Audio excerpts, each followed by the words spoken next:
Alors passons maintenant à la prochaine question. On dit l'adversaire tient la raquette au bout du bras et en sautant atteint au maximum la hauteur de 2,5 mètres. Donc la hauteur maximum qu'il atteint en sautant c'est 2,5 mètres. Donc en 2, on veut savoir s'il peut intercepter la balle.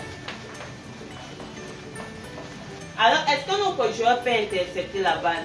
Alors on dit quoi? Il saute à une hauteur maximale de 2,5 mètres. C'est-à-dire quoi? Si notre balle, donc si celui-ci en lançant sa balle, si ça dépasse l'hauteur maximale que le joueur peut atteindre, là il ne peut pas intercepter la balle. Mais si la balle est située inférieure à H, il y a une possibilité qu'il intercepte la balle. Donc c'est-à-dire quoi? C'est-à-dire que ici ce qu'on doit tout simplement faire c'est quoi?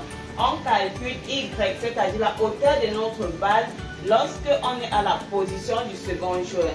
Donc si j'ai X à la position du second joueur, je calcule la hauteur. Maintenant, je compare cette hauteur avec celle-ci. Donc si la hauteur que je trouve est inférieure, ça veut dire qu'il intercepte la balle. Mais si la hauteur que je trouve est supérieure, ça veut dire qu'il ne peut pas intercepter la balle. Donc la première chose ici, c'est de trouver le X qui nous intéresse. Où est situé notre second joueur? Alors pour trouver le X, c'est dit quoi? Ma balle va quitter de là jusque là. Donc c'est grand D plus petit D. Donc c'est quand on va calculer la hauteur de notre balle ici, c'est tout simplement Y de grand D plus petit D. Donc c'est ça que je calcule. Donc c'est encore dit quoi? Calculer Y de grand D c'est 9 plus petit D 2. Donc Y de 11. C'est dit moins 0,14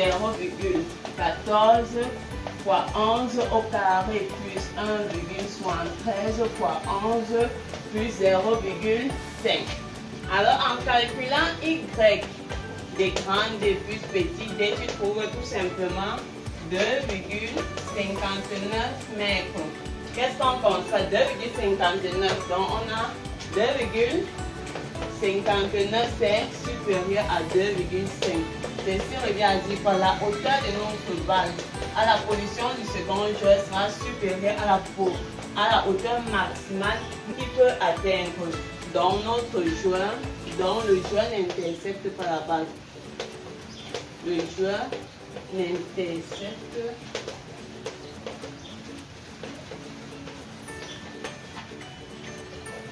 pas la balle. Maintenant, on nous demande de calculer la flèche. Donc, on va calculer la flèche. Alors, notre flèche, c'est tout simplement le point le plus haut que notre balle peut atteindre pour calculer la flèche. Donc, lorsque j'atteins mon point maximal, qu'est-ce que je fais ensuite? Je descends. Donc, on monte en vitesse. Lorsque j'atteins mon point maximal, ma vitesse s'annule et je redescends. La vitesse à ce point s'annule, donc la vitesse en Y bien sûr, c'est ça qui nous intéresse. On a dit que la vitesse en Y en fonction du temps c'était tout simplement moins GT plus V0 sinus alpha. Donc pour trouver ma flèche, on va d'abord trouver le T. Donc on va trouver la valeur de T à cet instant où on atteint notre flèche, on atteint notre point maximal et on va venir remplacer dans cette équation pour trouver quelle est la longueur, quelle est donc cette hauteur. C'est dit quoi? C'est dit que ici j'ai dit que ma vitesse doit s'annuler. Donc ça revient à dire que moins GT plus V0 sinus alpha égale à 0. Alors en tirant T, c'est tout simplement dire que T c'est V0 sinus alpha sur G.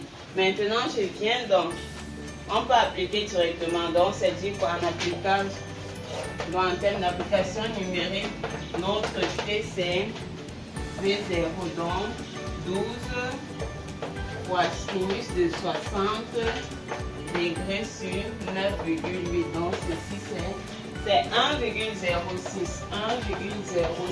secondes.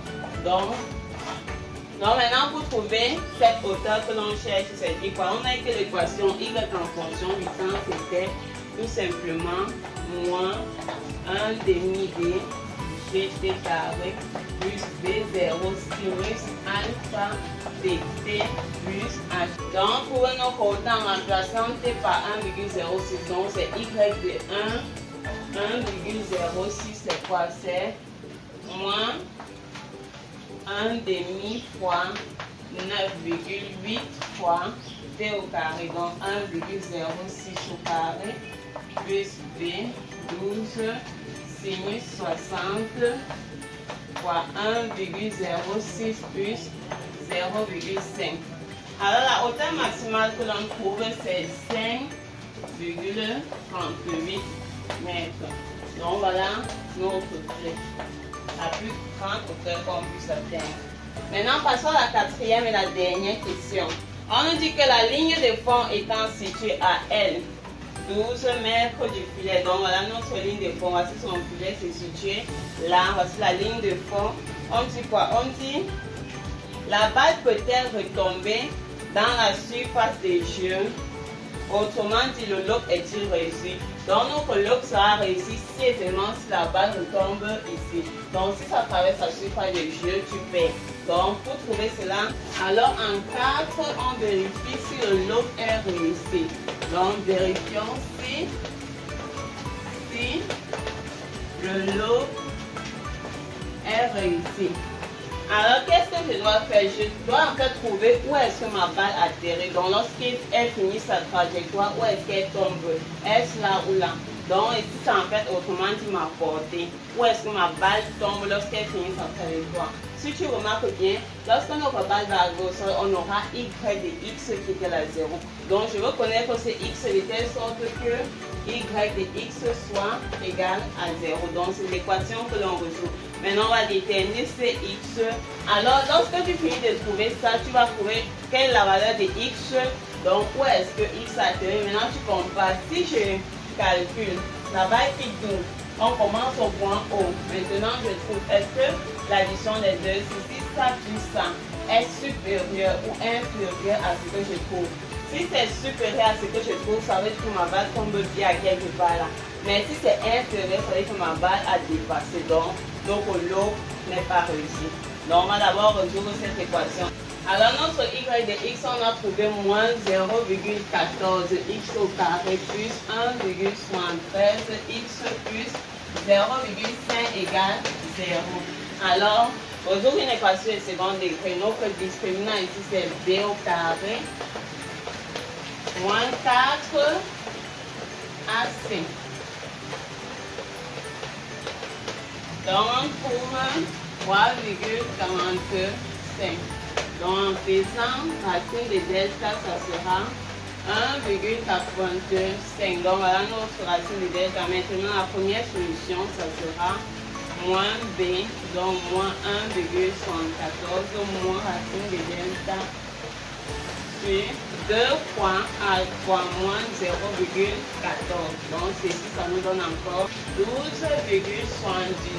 mètres. Donc, et maintenant pour la deuxième valeur de x, tu fais simplement moins 1,73 plus 1,85 sur moins 2 fois moins 0,14. Donc ceci te donne moins 0,42.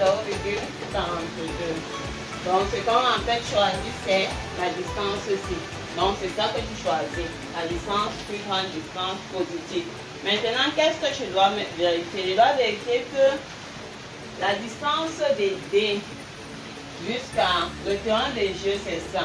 Donc grand D plus grand T. Lorsque je fais grand D plus grand T, ça me donne quoi? Ça me fait 9 plus 12. On sait que grand T c'était 12. Donc grand T c'est 12 mètres plus 12. Ceci est égal à 21. Donc qu'est-ce que j'ai? Ça veut dire que ce que je trouve, donc ce que je trouve x1 est inférieur à D plus grand T. Ça veut tout simplement dire que notre joueur a réussi son lot. Donc le lot est réussi. Alors merci d'avoir regardé la vidéo. Si tu as aimé, n'oublie pas de mettre un pouce en l'air. Dis-moi ce que tu en penses dans les commentaires. Et si tu as un thème ou bien un sujet que tu aimerais qu'on aborde en cuisine, mets juste dans les commentaires. Nous publions notamment les mercredis et les samedis. Donc si tu n'es pas encore abonné à la chaîne, abonne-toi. Merci et à la prochaine.